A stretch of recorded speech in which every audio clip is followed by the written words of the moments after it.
to hear. Funny story of it was, is I recently had watched the Yankees and Red Sox rivalry, and that's always been my favorite. And so, perfect timing, of course, too, because of calling up the number one prospect, Roman Anthony. And to talk more about that, Gabby Maljanian joining us here, Locked on Red Sox.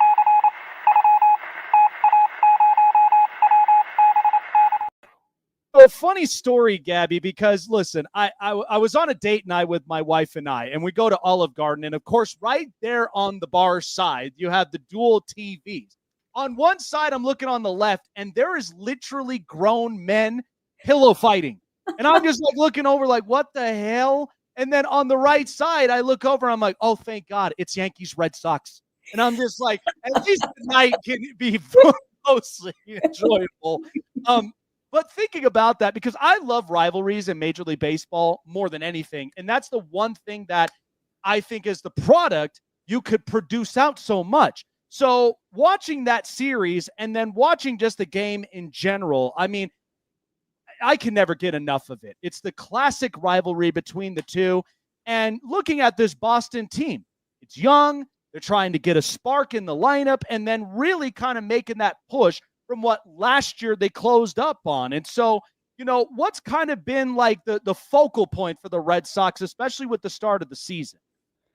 Yeah, there's definitely been a lot of things that have not been going as well for the Red Sox as I think a lot of people would have hoped that it would. I mean, they finally spent money this past off season, and that was something that they hadn't really done much of the last few off seasons. They went and spent money on Alex Bregman, who was the best hitter on the team prior to getting injured. And he's a veteran who has experience winning. So putting him with a lot of young players has been really good for this team. And then they went out and got Garrett Crochet and then extended him. They made moves to help improve this team. They got Aroldis Chapman, who has been really shut down as a closer this year, really dominant for this Red Sox team. So you go out and make moves and you get guys that you assume are going to be big contributors. You assume the Red Sox are going to be rolling. A lot of people picked them to win the AL East this year. And then they go into the season and things just are not going as planned. And one of the biggest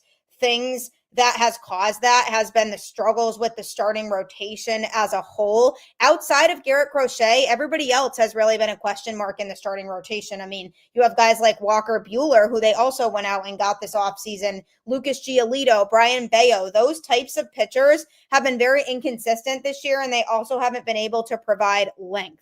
So them not being able to provide length naturally has caused the bullpen to be really gassed because those guys have to be used more and they're getting called into games earlier than they should be because they are stuck with starters who can't throw 5 innings a lot of the time. So that has just really led to a lot of frustration with this Red Sox team as a whole, is the fact that their pitching just hasn't been able to get it done. And that really has been something that has been driving me crazy because it's the inconsistencies of this team. And another big thing that they've really struggled with is their defense. Their defense was very bad over the last couple seasons, worst in the sport last year, leading the league in errors. And then they go into this season, Alex Bregman, again, I bring him up because he was supposed to be somebody who was supposed to help improve the infield defense. You have Trevor Story, who's finally healthy, who is playing shortstop. And, his defense is something that he's always been known for throughout the course of his career.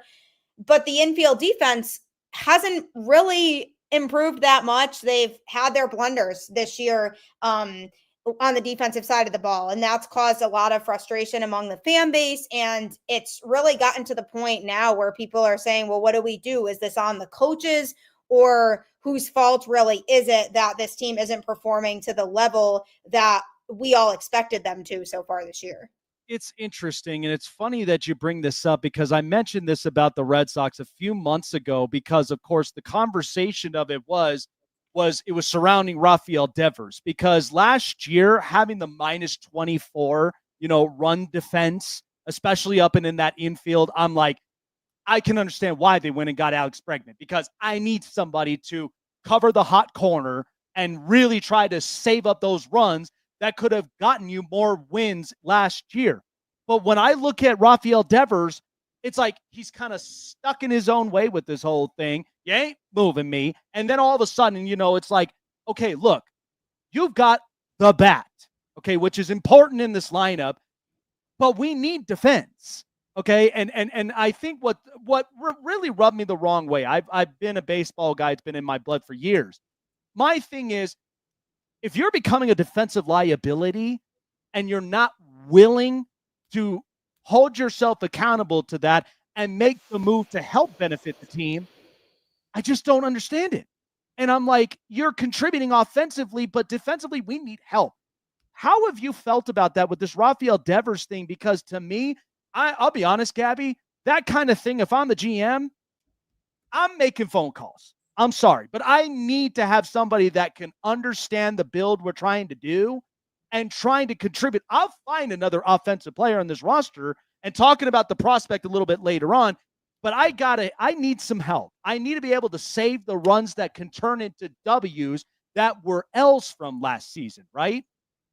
Yeah, I think the thing with Rafael Devers is he is the franchise player on this team. He is the guy that they are building around. I mean, they gave him a massive contract extension, so he's here to stay, and he knows that. And I think he is kind of taking a little bit too much advantage of that, feeling like, oh, I can do what I want because the future of the team revolves around me.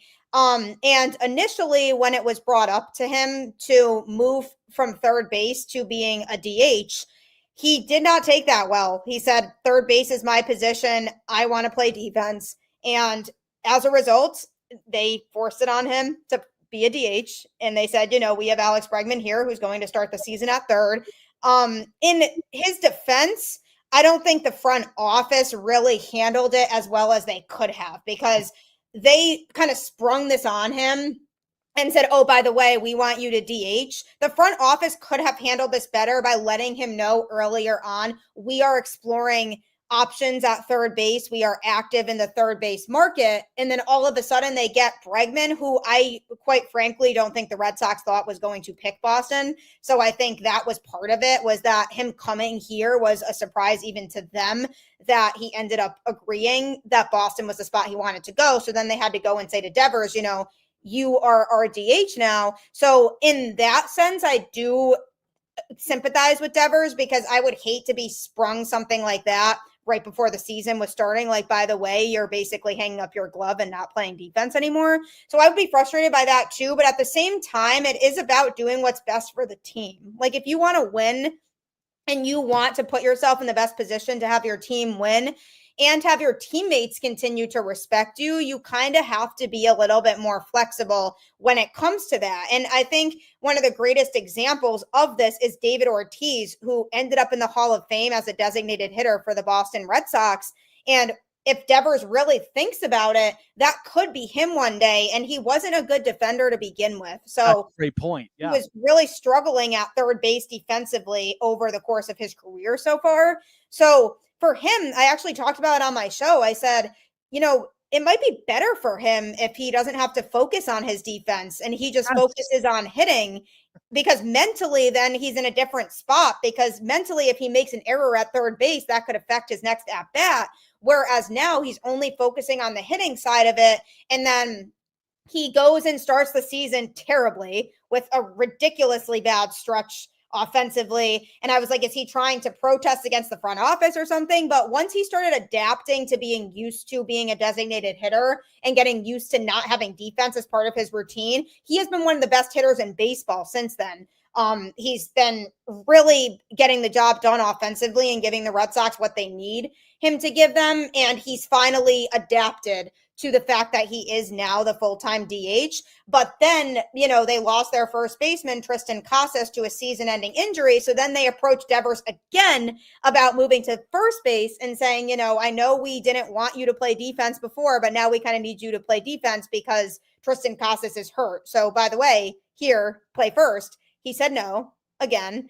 And I think that was to do with the fact that he was finally used to being a designated hitter and he didn't want to move to play defense in a role that he's not used to playing. And I never really loved the idea of Devers playing first because he already had struggled at third. So if you try to move him to first base and expect him to play good defense there, I don't know how well that would necessarily go. And I think they're in a better spot now with Abraham Toro playing first base with how well he's been playing than they would be if they tried to force that on Devers. And I think it would have impacted in a bad way his offense. So I think he's in a good spot now. And, where he's at now, I said, Devers, if you perform as a DH, people will forget eventually about the drama that you caused early on.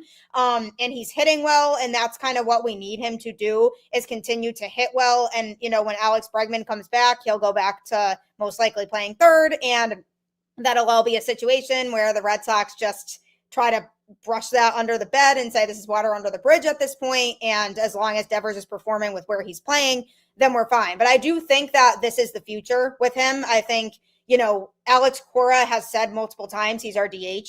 And I think the Red Sox are good with him being their designated hitter moving forward for the rest of his time in Boston. I am really happy that at least I found somebody that sees eye to eye with what I see with that, because I couldn't have said it better myself.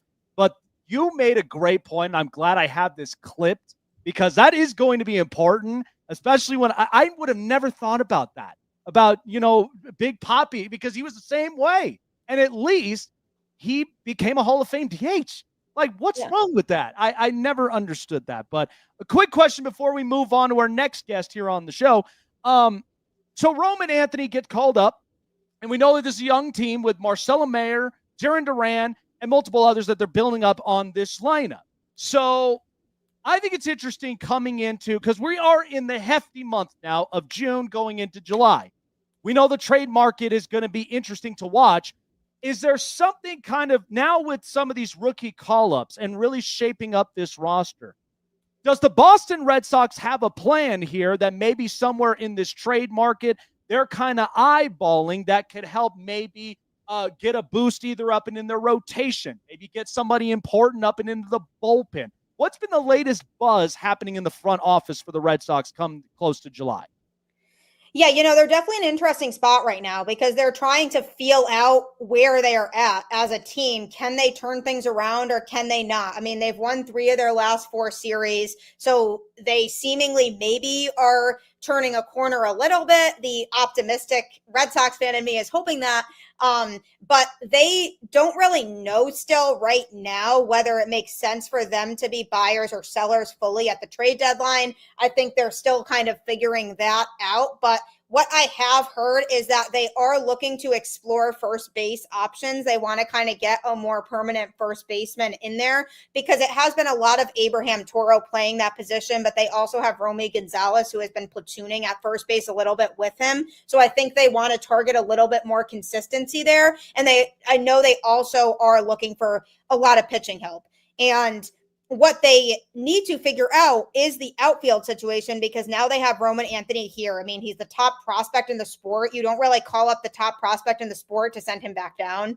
And that's something that I think would really blow up in the front office's face if they said, oh, yeah, we know you guys have all been waiting to have Roman Anthony get called up. And now we call him up. Oh, by the way, we're sending him back down because Willie Abreu's back from the IL. So they have an overcrowded outfield situation right now. So what they are looking into right now is exploring trade options for a guy like Willie Abreu, who is injured right now, unfortunately. But when he comes back, because he does provide a lot of value offensively, he won a Gold Glove last year. So his defense also is up to par too. So to my understanding, they are going to be looking into opportunities to move him for some pitching and first base help at the trade deadline. And they're looking towards not just helping them this year, but also next year and beyond, because that way, then if it's a trade deadline in which they don't really feel like they're in contention or can make their way into contention, then the pieces that they are trying to acquire, they feel like can also help them for next season. So I know that there's been talks in the works regarding Willie Abreu. I know there are teams that have been interested. So they definitely I expect will at least try to move one of their outfielders because there just isn't enough room for everybody right now. And if they want to keep Roman Anthony in the lineup every day, they are going to have to do that. But I do think the Red Sox at the trade deadline are going to emphasize and really enforce trying to get back pitching and a first baseman in whatever trades they do decide to pursue. Interesting. Well, we'll see what happens come the trade deadline, but it should be an interesting one. But I know the Red Sox, they definitely want to make that push and make a big impact. And it's going to be important, especially come the important months of September and up in October as well. Gabby, appreciate you for coming on by, talking to Red Sox. Where can people find you to get clicked in and locked on with the Boston Red Sox this season? Yeah, thank you so much for having me. You can find Locked On Red Sox on YouTube or any other podcast platform. Just subscribe there. New episodes Monday through Friday, talking all things Boston Red Sox. You can all follow me on Twitter also at Gabby Maljanian or on Instagram at Gabby_Maljanian10. And the show has a Twitter account as well at LO_Red Sox. So make sure that you follow me there. Subscribe to the show wherever you get your podcasts, and I'll catch you Monday through Friday with the latest going on with this Boston Red Sox team. Love it. Absolutely love all of your guys' work up in Locked On. You guys are always on it. You're locked in, you're locked on. And, it's very impressive work. So I've been very impressed with seeing it thus far. Gabby, appreciate you for coming on by. Enjoy the rest of the week, and good luck with the rest of the season for the Boston Red Sox. We will see you soon. All right. Well, I've saved